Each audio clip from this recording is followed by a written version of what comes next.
Merci beaucoup, Madame la modératrice, de me donner la parole. Madame la modératrice, Mesdames et Messieurs les membres du gouvernement, chers collègues présidents des autorités anticorruption, Mesdames et Messieurs, permettez-moi d'ajouter ma voix à celles qui m'ont précédé pour exprimer au nom de la délégation togolaise et de son président nos vifs remerciements à son Excellence Monsieur le Président et aux autorités du pays frère d'Égypte pour les conditions excellentes de voyage, d'accueil et de séjour et de travail qui nous sont offertes.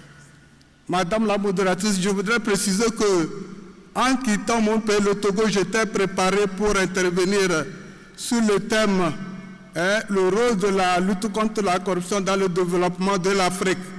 C'est ce matin que je découvre que je devais plutôt parler du rôle des ressources dans le développement de l'Afrique. Je vais faire un effort d'ordonner mes idées par rapport à cette nouvelle thématique. Je vais partager avec vous ce premier constat. C'est le paradoxe, c'est le contraste entre les ressources naturelles africaines et le niveau de développement de l'Afrique. Je peux dire, sans risque de me tromper, que l'Afrique est un continent à la fois le plus riche et le plus pauvre. Vous allez découvrir pourquoi. D'abord, l'Afrique, le continent le plus riche, avec une superficie de 3 90 000 km², l'Afrique a un stock très important de ressources stratégiques. Elle est immensément riche en ressources minières, forestières, halieutiques et en potentialité agricole. Sur 50 métaux les plus importants dans le monde, 17 se trouvent en Afrique. Avec 35% de terres cultivables, une quantité élevée de précipitations, des saisons agricoles variées, 13 grands fleuves, dont le Nil avec 6 695 km, offrant des potentialités d'irrigation de 42 500 000 km², l'Afrique possède tous les atouts pour être le grenier du monde. Et pourtant, seuls 7% des terres sont cultivées et l'Afrique continue par dépendre des aléas climatiques. Pourquoi cette situation? Le président de la Banque mondiale pour l'Afrique, le vice-président pour l'Afrique, a fait savoir que lors de la dernière décennie, l'Afrique a engendré une croissance de 4,5%. Cette croissance était suffisante pour que l'Afrique puisse égaler le reste du monde. Cependant, les populations africaines ne sentent pas les effets de cette croissance. Pourquoi alors? Deuxième idée, l'Afrique, le continent le plus pauvre. L'Afrique souffre d'un sous-développement économique et de l'aggravation de la réaction sociale. Les conditions générales de vie des peuples africains sont faibles. Avec 12% de la population mondiale, l'Afrique ne participe à peine qu'à 2% du produit brut mondial. Pourquoi cette situation? Au lieu d'être le grenier du monde, l'Afrique est plutôt le continent le plus pauvre et le plus affamé. 76% des pauvres de la planète Terre vivent en Afrique. Le président Nelson Mandela avait décrit la pauvreté en Afrique comme un long tunnel dont Dieu seul connaît la fin. Pourquoi cette situation? À chacun de nous de chercher la réponse. Malgré les exemptions de dettes, les initiatives pour les pays très endettés, PPTE, les aides de la Banque mondiale et du Fonds monétaire international, le déficit en Afrique est d'environ 150% du PIB, soit 600% de la valeur des exportations. Pourquoi encore? Quelle est la cause du développement de l'Afrique, de la pauvreté en Afrique? La cause principale, tout le monde la connaît, c'est la mauvaise gouvernance, dont la corruption est la manifestation essentielle.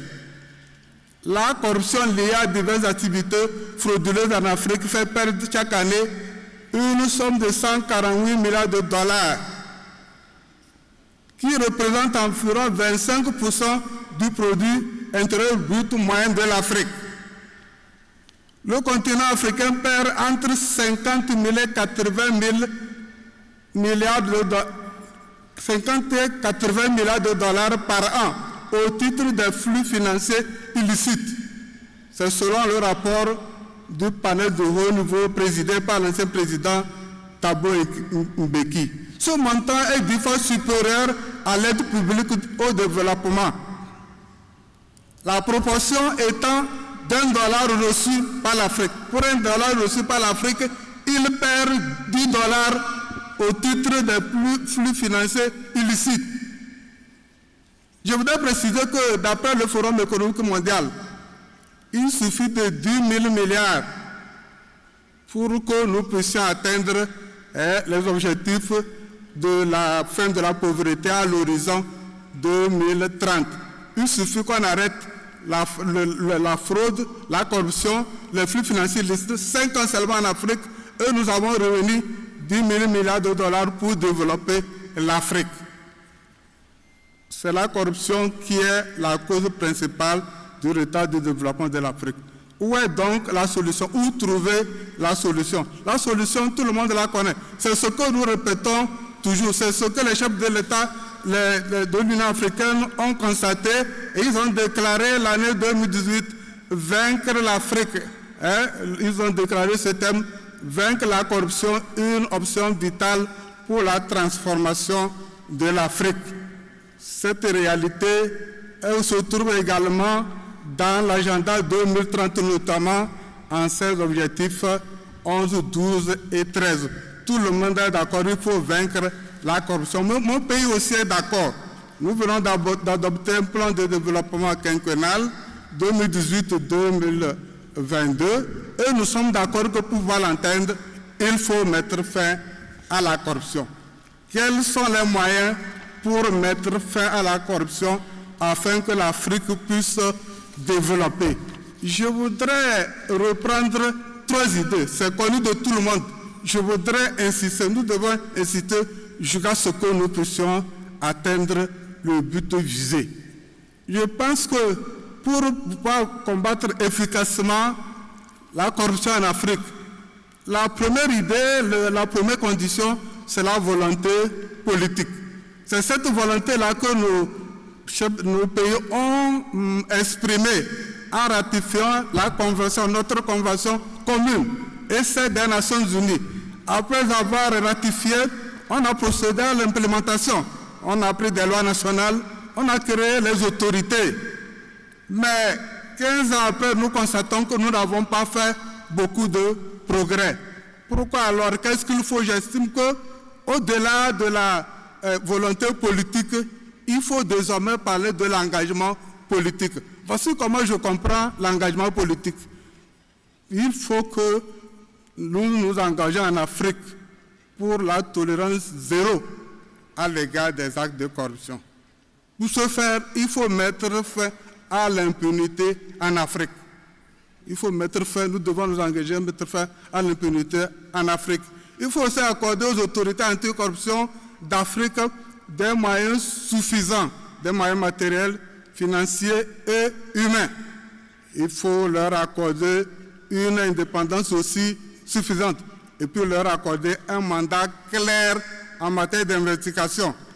C'est aussi bien de créer au sein de la police, les parquets et la justice des pôles spécialisés en matière de lutte contre la corruption. Pour terminer, la première recette que je voudrais proposer, vous la connaissez, je pense que l'Afrique a besoin d'un leadership exemplaire. Je comprends ce leadership par cette façon. Nos chefs d'État qui doivent être exemplaires par leur intégrité Et lorsqu'ils le sont ainsi, ils doivent se mettre à l'avant-garde de la lutte contre la corruption. C'est en ce sens que je vais saluer le leadership de son Excellence Abdel Fattah al-Sisi de la République arabe d'Égypte. En Afrique de l'Ouest, nous saluons le leadership de son Excellence M. Mohamed Buhari du Nigeria. Personnellement, j'admire son Excellence Paul Kagame, qui en 25 ans a métamorphosé un pays qui est sorti d'une guerre civile, qui a décimé ses fils et ses filles. Mesdames et messieurs, c'est les idées que je voudrais partager avec vous pour terminer. Je dis que Dieu bénisse la République arabe d'Égypte, que Dieu bénisse l'Afrique. Je vous remercie pour votre aimable attention.